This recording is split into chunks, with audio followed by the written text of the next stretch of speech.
We are one day out from the show. It is Friday today. The show is on Saturday. We are doing the bodybuilding class. My class is bodybuilding tall. That'll be tomorrow. I'll be on stage around midday. Right now I'm heading for my tan, my base coat, and registration is now 2 at the same venue.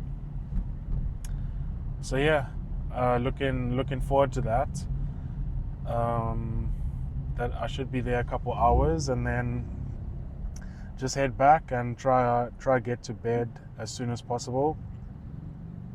I have still got 4 meals today.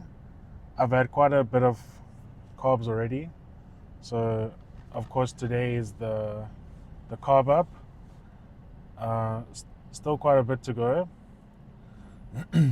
But yeah, other than that, just to get you updated, the prep went and has gone really well.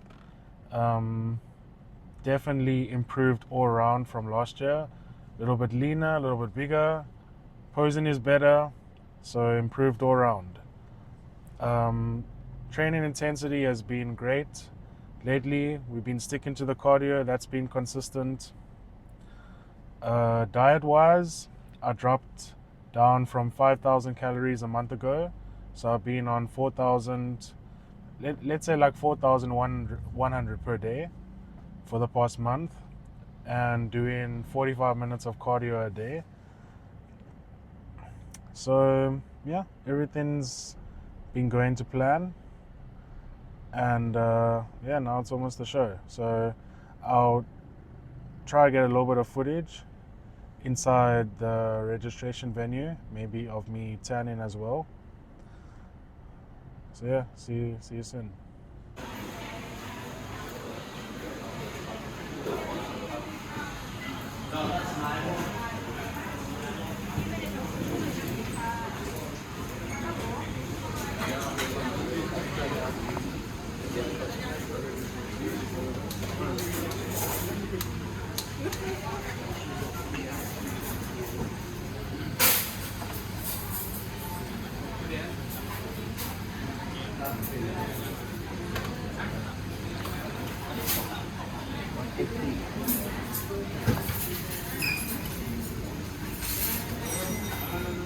Of course you can. Do whatever you want to do. No problem. More than happy. Good to see you again, bro. Good to see you.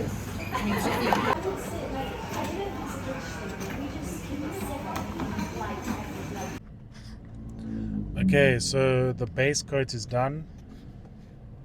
To be honest, the tanning service there is not great.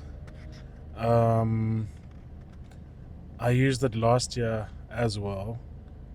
I did the base coat, and when I came back the next day, they asked me, did you shower, because your tan's not looking good. So basically it doesn't like dry up properly, and it comes off pretty easily. So I mean, I was standing in front of the fan for like an hour trying to get it dry. And basically, yeah, I'm chilling with no shirt on in the car. Basically, like, sit down, and now my back's almost white again. So yeah, pretty irritated about that. But what can I do? Tomorrow, got the top coat. I'll be at the venue quite early. The tan-in is right outside the venue where we compete in. So I'll do the top coat like 3 hours before I step on stage. And I mean, I have to lie down. This is one of the things I learned from last year. I was so concerned about the tan, and I was also excited, so I was walking around a lot. I didn't want to sit down or anything. So I was on my feet for like 5 hours. And 4 or 5 hours. And basically, my legs didn't have much definition on stage. I also wasn't that lean, but at the same time, think about, like, when I see bodybuilders backstage, they're all lying down, they're just chilling. You're not supposed to be walking around, so I'm not going to be standing on my feet for 4 hours tomorrow. So now it's 6 p.m. I'm still going to eat 2 meals today. They're not going to be too far apart, and actually I've eaten most of my carbs for the day. Maybe I'll show you 1 or 2 of the meals. I've actually got some fruit lined up for the next 2, so that'll be cool. And yeah, they're not too big. I've eaten most of my carbs already, so they're not going to be too far apart because I want to go to bed as soon as possible. I want to get extra sleep tonight. Like 8 hours of sleep would be great. I do still have to also drink 5 liters of water. Doing 18 liters in total today, and then basically from midnight, 12 hours before we step on stage, we'll only have like 3 liters of water. The 3 liters of water are matching the carbs that I'm eating tomorrow. So basically I'll be having 1,000 grams of carbs tomorrow before and while competing. And yeah, the 3 liters matches the 3 liters of water matches the 1,000 grams of carbs, because your body absorbs it's like 1 gram of carbs, 3 grams of carbs. Okay, my brain's not working, guys, sorry, but yeah, 3 liters of water for the 1,000 grams of carbs. That's the plan for tomorrow. So we still got 5 liters tonight, and then basically from midnight we cut it right down. Just basically sip on the water for the next couple hours.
The best here.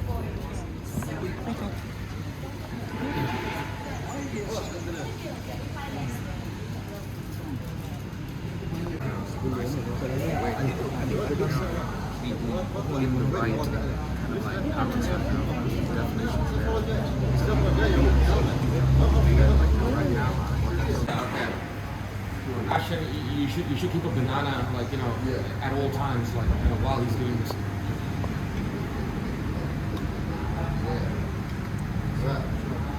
Yeah. Now that, the back? The middle, in the back? The back. In the middle? The middle. Middle. Yeah. Middle, they said middle. Really? Yes. Middle. Straight up middle. I'm sure they said yesterday left and left.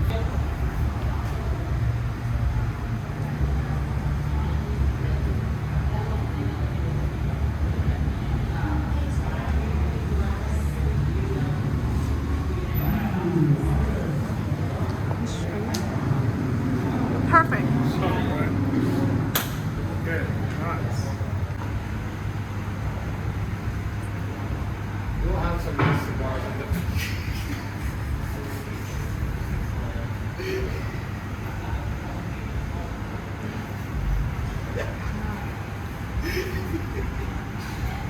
Dude.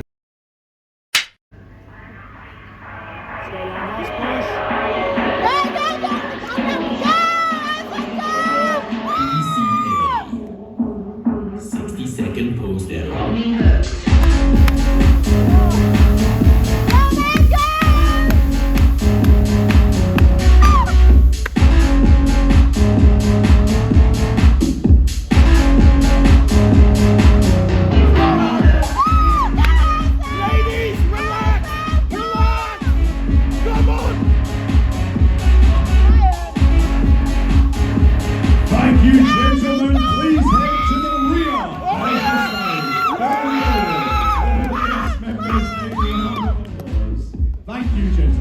the rear of the stage.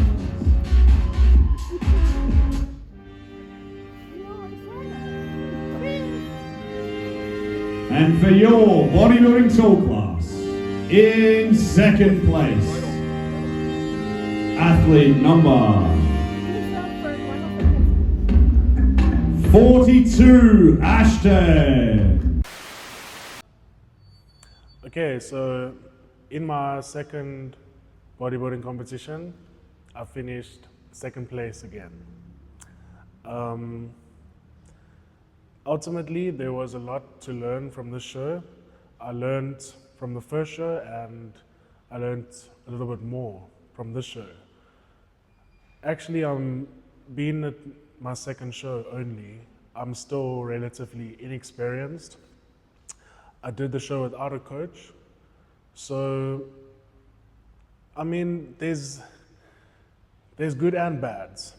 I can determine that there were a couple of mistakes made on show day that didn't make me look my best. I didn't actually peak fully, especially how I wanted to. I looked better 2 weeks before and even the whole of peak week, and basically my physique deteriorated quite a bit on show day, let's say within 5 or 6 hours. So let me give you a full breakdown of what actually happened. So improvements from last year, first of all, because in the show last year also no coach, and literally the first show. So it doesn't matter how much research you do and how many bodybuilding competitions you watch on YouTube, how much research you do, like if you experience it for the first time, everything's not going to be perfect.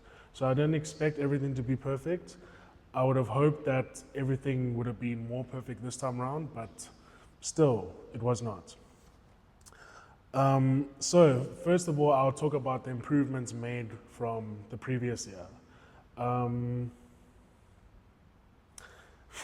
It actually seems like more mistakes were made this year. Weird. Okay, so let me give you a breakdown from Friday. Okay, the tanning service that was offered by PCA wasn't the best. The tan itself wasn't good. The best comment I would say about that service was the people working there. They were really friendly. They were really helpful, especially on the day of the show. They were backstage. They were touching us up, putting shine on, etc. So they were really friendly and helpful. But besides that, the quality of the tan itself wasn't good. So when I do decide to do my next show, I would prefer just to do the tan myself. I was considering it this year, but because I've never done it before, and because my girlfriend and we haven't practiced it before, we were a little bit nervous about doing that, because obviously the tan is very important. It shows your definition. So if your tan looks bad, you're going to drop a lot of points. So we rather just went with the service again, even though using that service last year, we knew it wasn't the best. We were hoping for like a better outcome this year, but it wasn't to be. So one of the improvements made from last year is, last year I rocked up to registration late. You do the registration and then you book in, you book the tanning service beforehand, but after registration, you go for you wait in line for the tanning basically. You go sit in the room and you wait for your turn.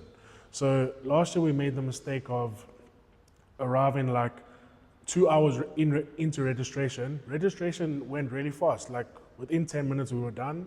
Same this year, 10 or 15 minutes finished. And but because we had rocked up so late last year, we waited in line for like 2 hours, and by the time I did my tan, took an hour to dry, got home, I was basically at the venue for like 4 or 5 hours, got home at close to midnight and only ended up sleeping 4 hours last year.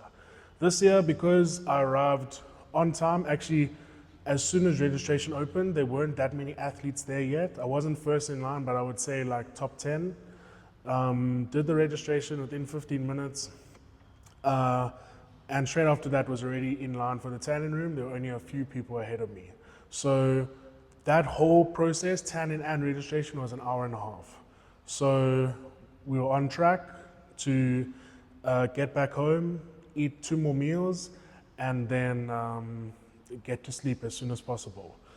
So again, the improvement made from last year, going into the show day, I would say sleep was only like 3.5 hours.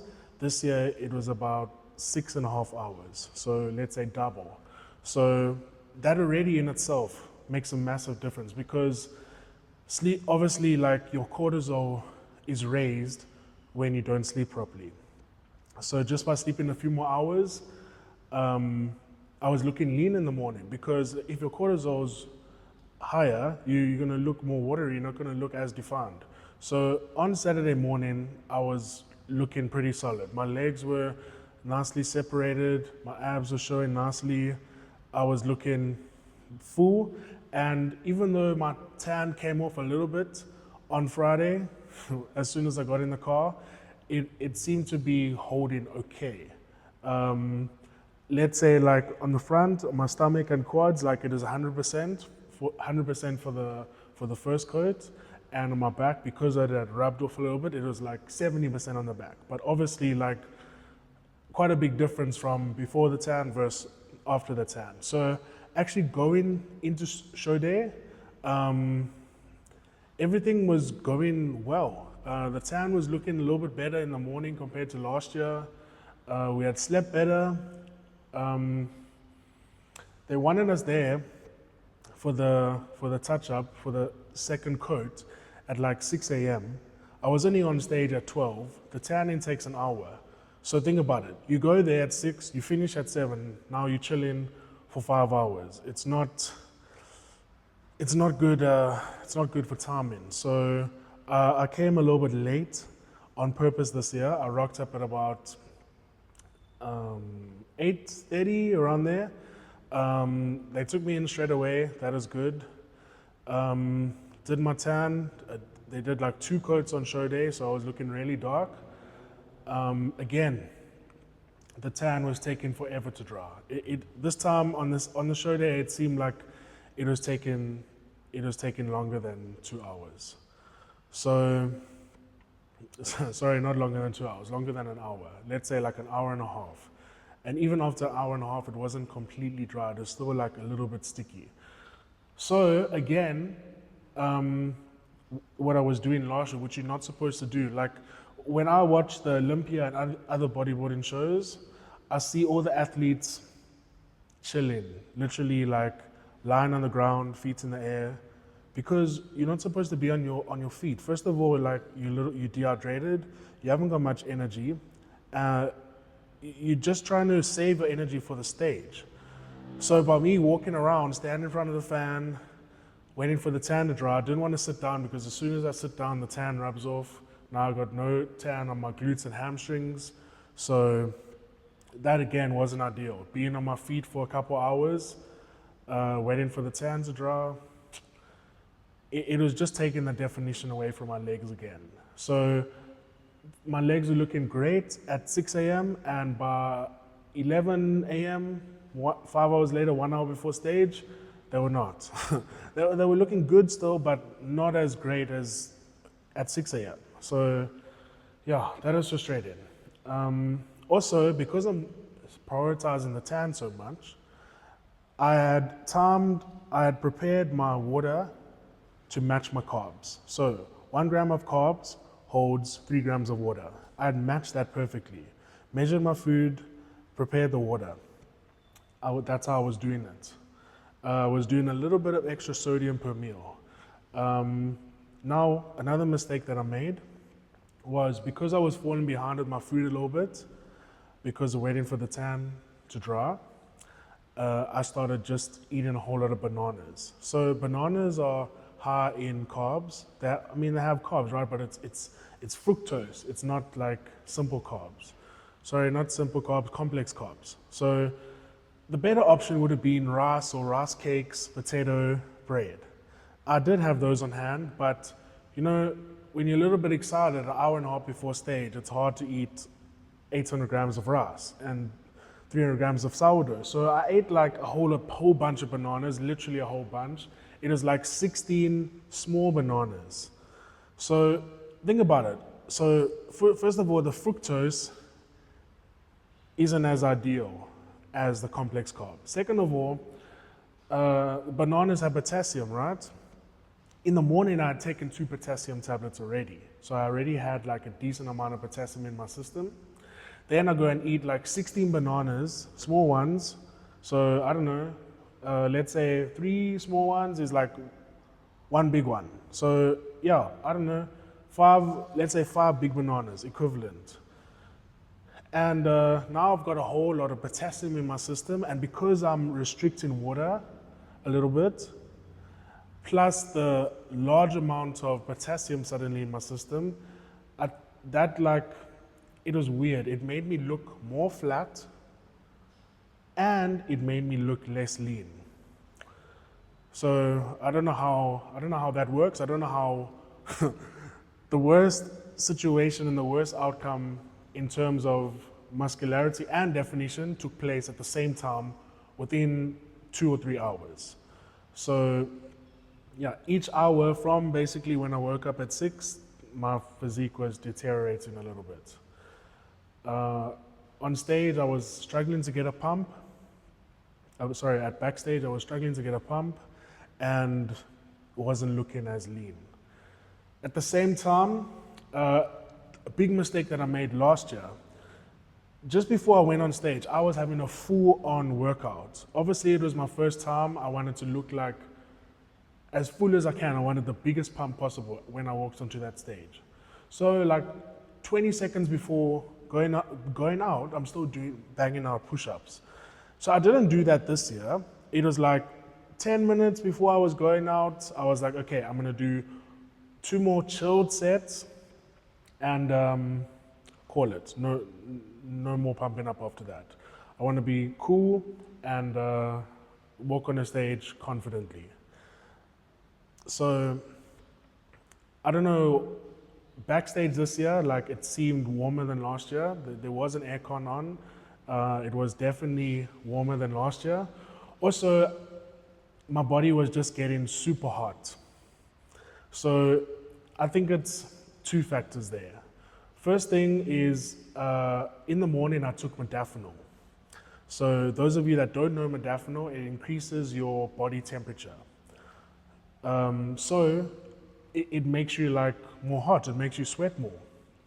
So even though it had been a couple of hours, the half-life of modafinil is 12 hours. So that was still in my system, fully in my system.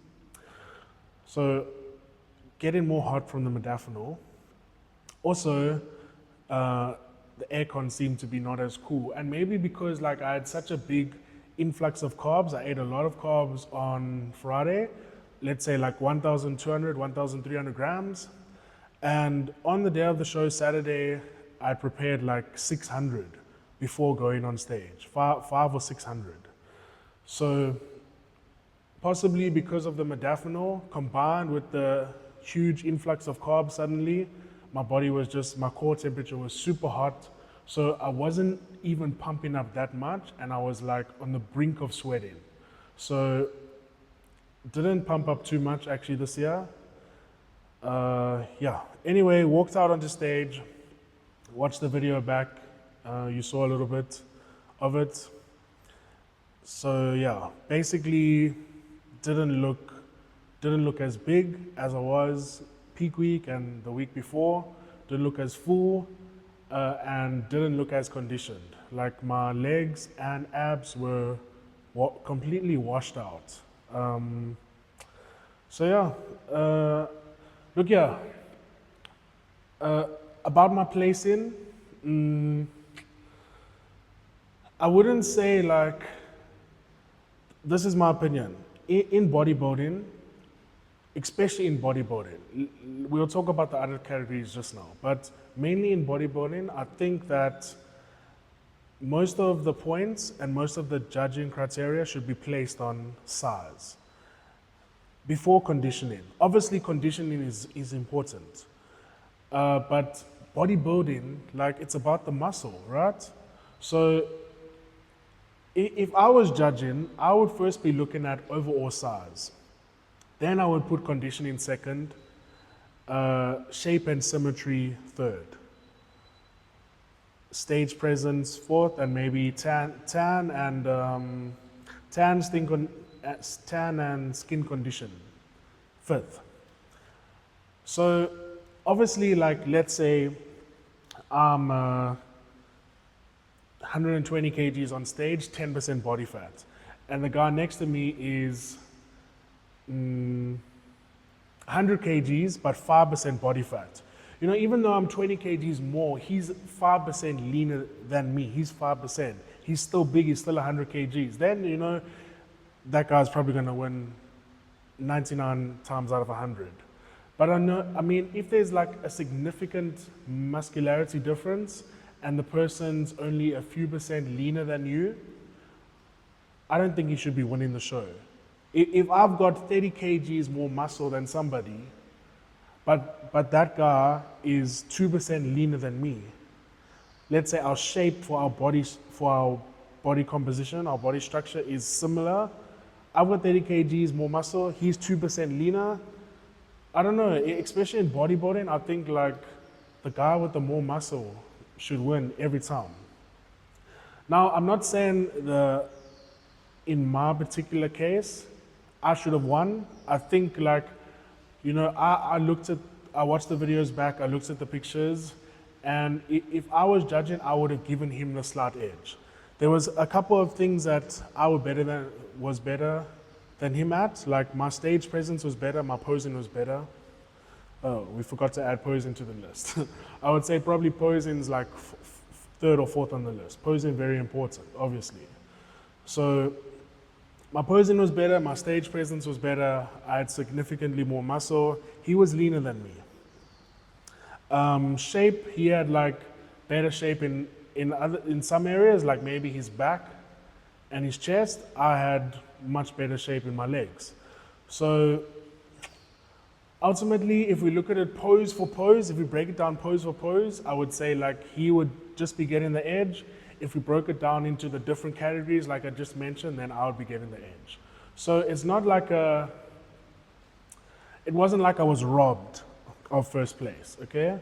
I wasn't upset about coming second. I was upset because I didn't look my best. I worked hard for this competition. I put in a lot of money, time, and effort. And to not look as good as I was looking coming into the show was disappointing. If I could talk about the show in general, PCA, I'm a little bit disappointed in their overall judging. Not, like I said, not in my class, but in other classes. I've been watching them for a while, their live streams. I've competed with them before, and it seems like what I was speaking about a few minutes ago, they award solely on how lean you are. So if you're 4% body fat and the guy next to you is 7% body fat, 3%, you're 3% leaner than him, but that guy has 40 kgs more muscle than you, they're gonna award it to you. That's a little bit of an extreme example, but that's what we've been seeing, and it's been looking like that from both the men and the women categories. They seem to award the leanest female and the leanest man. So a little bit disappointed with them. Probably won't be competing with them again. Now I'm gonna like up my standards a little bit and put in a long off season, and then I'm just gonna go for the IBB. So I'm gonna stick to bodybuilding. I'm not gonna do classic. I think having a weight cap makes it not as fun because it's gonna get to the point, I'm not there yet, it's gonna get to the point though where I'm gonna have to lose muscle, cutting down to make weight, cutting down to hit my weight category, and because of that weight cap, even if I turn pro even if I had to turn pro in classic, it's just gonna like almost stop your progression. I want to be in the state where like I'm not saying I'm ever gonna be like 130 kgs lean on stage. That's not me. I'm not a mass monster like that. I'd rather try to bring more of a classic look, but in the bodybuilding category. So that's the plan going forward. I'm gonna take quite a long off season. Not sure how long. It's gonna be at least 2 years. Could be 3 years, it could be 4 years. I would say in that bracket of 2 to 4 years to put on quality tissue. Still gonna be training my ass off, eating a lot of food. I'll keep you guys updated with my current nutrition and training style. There's gonna be a lot of changes. There's gonna be a lot more like documenting of things, documenting a process, the progress, should I say. Measuring everything. Everything's going to be more dialed in for this off season. Last off season was a little bit like wishy-washy, just do whatever. It wasn't as structured. So I think like structure and consistency is very important. So yeah, that's the plan going forward. But ultimately, I'm very thankful for the experience. It was only my second show, and yeah, I learned a lot. So yeah, until next time, see ya.